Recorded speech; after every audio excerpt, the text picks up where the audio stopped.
Welcome to video news TV. ప్రజల కోసం ప్రశ్నించే గొంతునై ముందుగా ఈ రోజు వార్తల్లోని ముఖ్యాంశాలు. మైనారిటీ నిరుద్యోగ యువతలకు శుభవార్త. జూలై 11న విజయవాడలో mega job mela. YS Jagan పై సీఎం చంద్రబాబు ఘాటు విమర్శలు. మంత్రి ఎమ్మెల్యేలపై భూ కబ్జా ఆరోపణలు. సిపిఐ నేత నారాయణ సంచలన వ్యాఖ్యలు. రేషన్ బియ్యం కోసం 25 కిలోమీటర్ల నడక, గిరిజనుల ఆవేదన. మేడం బాగా నటించారు, సిపి సుమతిపై నవీన్ పోలిశెట్టి ప్రశంసలు. ఢిల్లీలో కూలిన భవనం, శిథిలాల కింద చిక్కుకున్న పలువురు. నకిలీ ఫ్రూట్ వైన్ తయారీ గుట్టురట్టు, 377 లీటర్ల వైన్ స్వాధీనం. వర్షాల ప్రభావం, కేదార్నాథ్ లో తగ్గిన భక్తుల రద్దీ. మెదక్లో సినిమా తరహా ఘటన, నవవధును బలవంతంగా తీసుకెళ్లిన కుటుంబ సభ్యులు. రాప్తాడు మాజీ ఎమ్మెల్యే తోపుదుర్తి ప్రకాష్ రెడ్డి అరెస్ట్, రోడ్డెక్కిన వైసీపీ శ్రేణులు. దక్షిణ కొరియాతో ఏపీకి కొత్త పెట్టుబడి అవకాశాలు, మంత్రి లోకేష్ కీలక భేటీ. మైనారిటీల నిరుద్యోగ యువతకు మెగా జాబ్ మేళా. ఆంధ్రప్రదేశ్ రాష్ట్ర మైనారిటీస్ ఫైనాన్స్ కార్పొరేషన్ ఆధ్వర్యంలో జూలై 11న విజయవాడలో మెగా జాబ్ మేళా నిర్వహించనున్నారు. 18-35 ఏళ్ల మధ్య వయసు గల మైనారిటీ నిరుద్యోగ యువతీ యువకులు పాల్గొనవచ్చు. IT, banking, finance, logistics, retail రంగాల్లో ఉద్యోగ అవకాశాలు కల్పించనున్నారు. ఆసక్తి గల అభ్యర్థులు ముందుగా నమోదు చేసుకుని జూలై 11న రిజ్యూమ్ 5 కాపీలతో హాజరు కావాలని అధికారులు తెలిపారు. నేను డిస్ట్రిక్ట్ మైనారిటీ వెల్ఫేర్ ఆఫీసర్ మాట్లాడుతున్నాను. AP state minorities finance corporation తరఫున 2026కి మెగా జాబ్ మేళా విజయవాడలో ఈ నెల 11వ తేదీకి కండక్ట్ చేయడం జరుగుతుంది. 11వ తేదీ ఉదయం 9 గంటలకు షాజహూర్ ముసాఫిర్ ఖానా దగ్గర ఈ మెగా జాబ్ మేళా జరుగుతుంది. ఈ మెగా జాబ్ మేళాలో IT, banking, finance, health care, logistics and retails కూడా వివిధ హోదాలో మీకు ఉద్యోగాలు కల్పించే అవకాశం ఉంది. ఇందులో మీకు 2500 నుంచి 3000 వరకు ఎంప్లాయ్మెంట్ కల్పించే అవకాశం ఉంటుంది. ఈ మెగా జాబ్ మేళాలో 60 నుండి 70 మంచి కంపెనీలు పాల్గొంటారు. ఇందులో మీరు మీ 10th క్లాస్ వాళ్ళు, ఇంటర్మీడియట్ నుండి పీజీ వరకు మీరు దీనికి అప్లై చేసుకోవచ్చు. క్యూఆర్ కోడ్ ఇవ్వడం జరిగింది. అదేవిధంగా మీకు లింక్ కూడా ఇవ్వడం జరిగింది. ఇంకా అదనపు వివరాల కొరకు మీరు ఒక నెంబర్ ఇస్తాను. ఆ నెంబర్కి మీరు అందరూ సంప్రదించి మీ ఈ గోల్డెన్ ఆపర్చునిటీ మీరు సద్వినియోగం చేసుకోవాలని కోరుతూ సెలవు తీసుకుంటాను. ఈ నెంబర్ వచ్చేసి మీకు 9963746997. Okay, thank you. మాజీ ముఖ్యమంత్రి వైఎస్ జగన్ ఉద్దేశించి సీఎం చంద్రబాబు నాయుడు తీవ్ర విమర్శలు చేశారు. తండ్రి చనిపోతే ఓట్ల కోసం ఆయనకు పూజలు చేస్తాడు, కన్న తల్లి బతుకుంటే ఆస్తి కోసం ఆమెను హింస పెడతాడు. ఇలాంటి సంస్కారం లేని వ్యక్తులు ప్రజలకు నాయకులా అంటూ ఘాటుగా వ్యాఖ్యానించారు. తండ్రి చనిపోయాడు, తండ్రికి పూజలు చేస్తారు. ఎందుకు? ఓట్ల కోసం. తల్లి బతికుంది, తల్లి ఆస్తికి ఆవిడ్ని హింస పెడతాడు.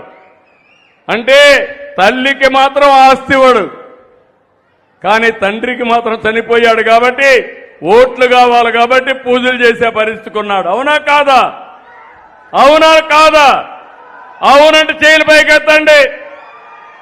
మీకు ఇలాంటి కన్నబిడ్డలు కావాలని అడుగుతున్నా. తల్లిని గౌరవించలేని వ్యక్తి నేను ఈరోజు పెట్టాను. తల్లికి వందనం పెట్టింది. పిల్లల్లో శాశ్వతంగా తల్లులంటే గౌరవం ఉండాలని ఎంత పెద్దయినా తల్లి తల్లి, బిడ్డ బిడ్డే. అవునా కాదమ్మా? ఇలాంటి వారసత్వాన్ని, ఇలాంటి పనులు చేయాల్సిన వ్యక్తుల్ని మనకు కావాలని అడుగుతున్నా. మళ్ళీ చెప్తున్నా, రాయలసీమలో వాళ్ళు రక్త చరిత్ర రాశారు. నేను ఈరోజు రాయలసీమలో కొత్త చరిత్ర లిఖించబోతున్నా. అదే రాయలసీమ రతనాల సీమ.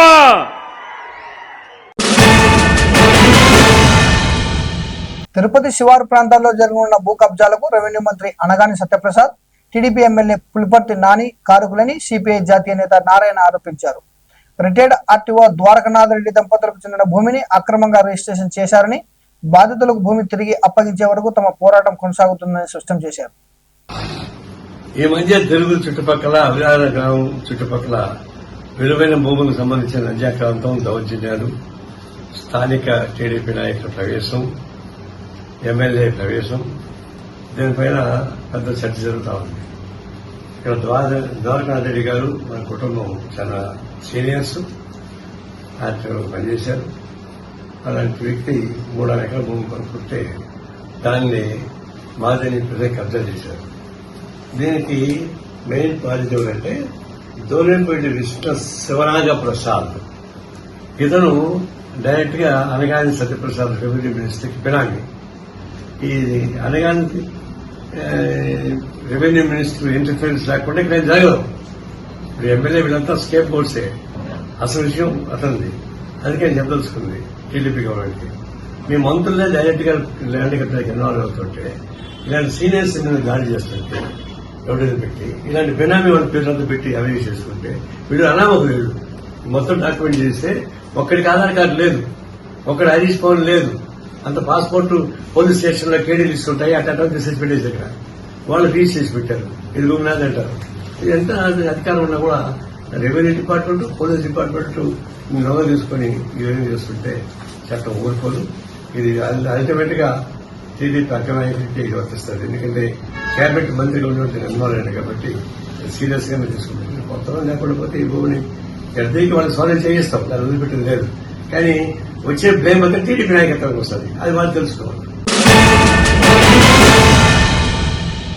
మాన్యం జిల్లా పాంచిపెంట మండలం కేరంగి పంచాయతీ పరిధిలో గిరిజనులు రేషన్ బియ్యం కోసం ఏకంగా 25 కిలోమీటర్ల నుంచి వెళ్లాల్సిన పరిస్థితి నెలకొంది.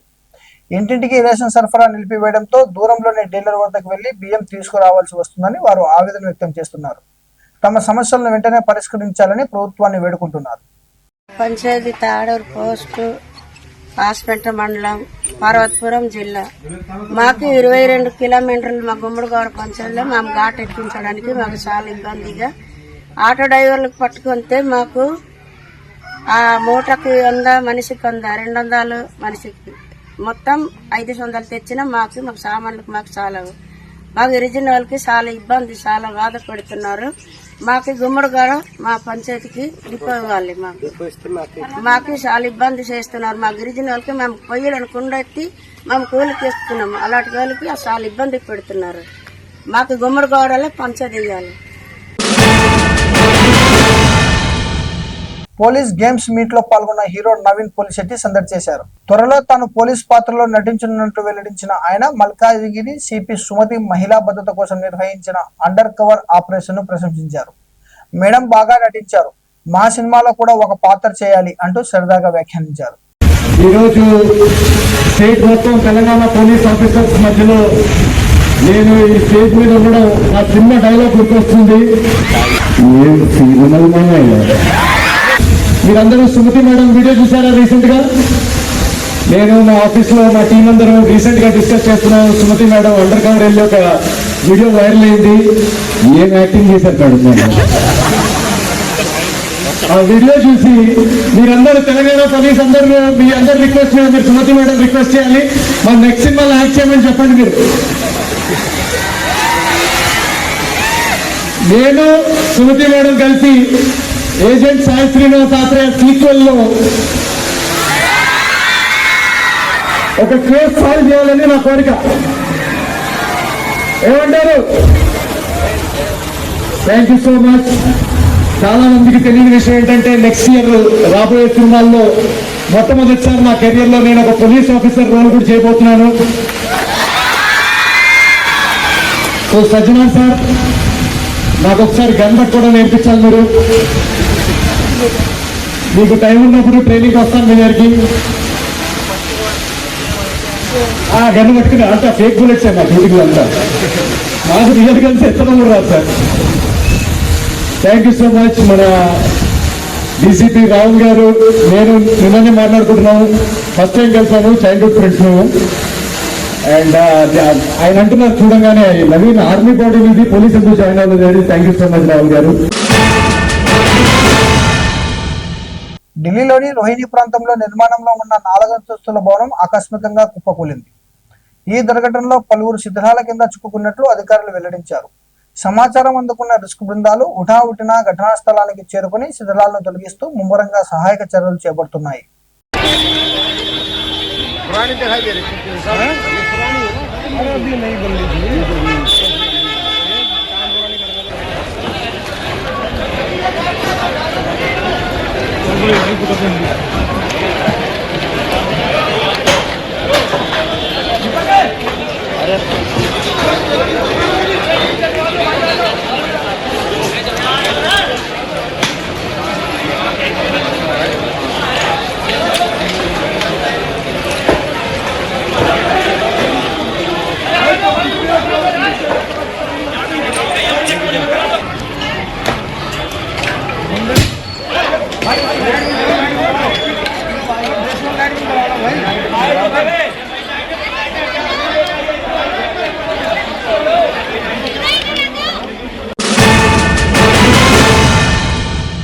హైదరాబాద్ లోని మేడ్చల్ జిల్లా కాప్రాలో ఎక్సైజ్ టాస్క్ ఫోర్స్ అధికారులు మెరుపుదాడులు నిర్వహించారు.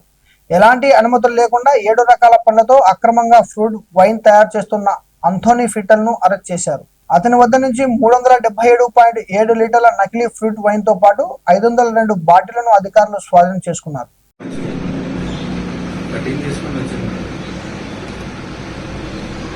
చిన్న వీడియో ఒక ఫోటోగ్రాఫ్.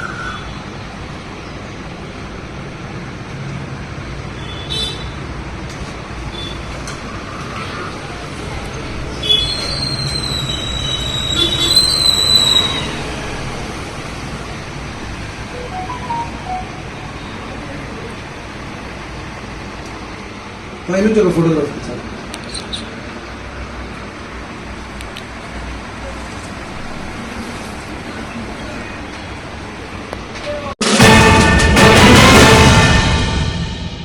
ఎడతెరిపి లేకుండా కురుస్తున్న వర్షాల ప్రభావంతో కేదార్నాథ్ లో భక్తుల రద్దీ గణనీయంగా తగ్గింది.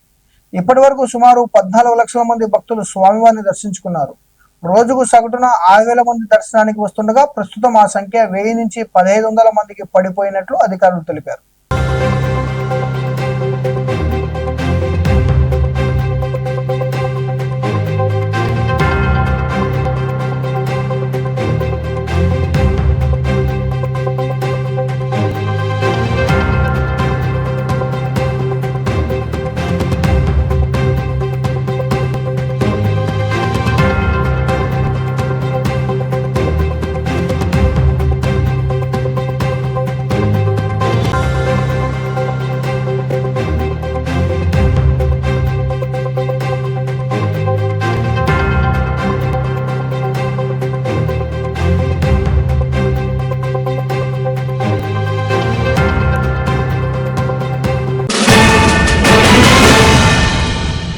మెదక్ జిల్లా ఎల్లాపూర్లో కులంతర ప్రేమ వివాహం చేసుకున్న నవవధులను ఆమె కుటుంబ సభ్యులు 4 కార్లలో వచ్చి వరుడు ఇంటి నుంచి బలవంతంగా తీసుకెళ్లిన ఘటన కలకలం రేపింది. పోలీస్ స్టేషన్లో కౌన్సిలింగ్ ముగిసిన రోజే ఈ ఘటన చోటు చేసుకుంది. తమ ఫిర్యాదుపై పోలీసులు స్పందించడం లేదని వరుడు కుటుంబం ఆరోపిస్తుండగా కేసు నమోదు చేసి పోలీసులు దర్యాప్తు చేపట్టారు.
రాప్తాడు మాజీ ఎమ్మెల్యే తోపుదుర్తి ప్రకాష్ రెడ్డిని అనంతపురం శ్రీనగర్ కాలనీలో పోలీసులు అరెస్ట్ చేశారు. టీడీపీ ఎమ్మెల్యేలు లేవనెత్తిన ప్రశ్నలకు సమాధానం చెప్పేందుకు వెళ్తున్న సమయంలోనే తోపుదుర్తి ప్రకాష్ రెడ్డిని పోలీసులు అరెస్ట్ చేసినట్లు సమాచారం. మాజీ ఎమ్మెల్యే అరెస్టును నిరసిస్తూ వైసీపీ నేతలు కార్యకర్తలు పెద్ద ఎత్తున రోడ్డుపైకి వచ్చి ధర్నాకు దిగారు. ఈ ఘటనతో అక్కడ ఉద్రిక్తత పరిస్థితులు నెలకొన్నాయి.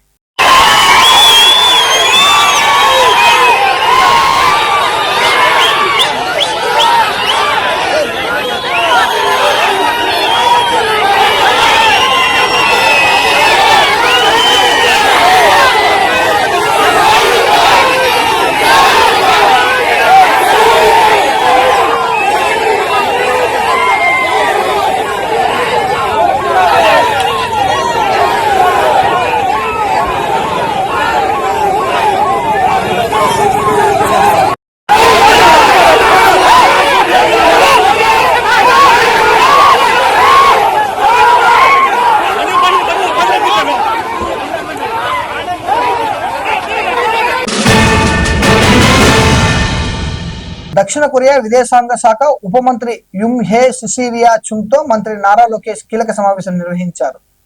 కొరియన్ పెట్టుబడిదారులకు ఆంధ్రప్రదేశ్ అత్యంత నమ్మకమైన రాష్ట్రమని, ప్రభుత్వం అమలు చేస్తున్న 3S విధానం వారికి భరోసా కల్పిస్తుందని తెలిపారు. అలాగే ఏపీలో Korean cultural centre, Andhra Pradesh Korea investment desk ఏర్పాటు చేయాలని కోరుతూ సంయుక్త నైపుణ్య శిక్షణ అకాడమీలు స్థాపించేందుకు రాష్ట్రం సిద్ధంగా ఉందని వెల్లడించారు.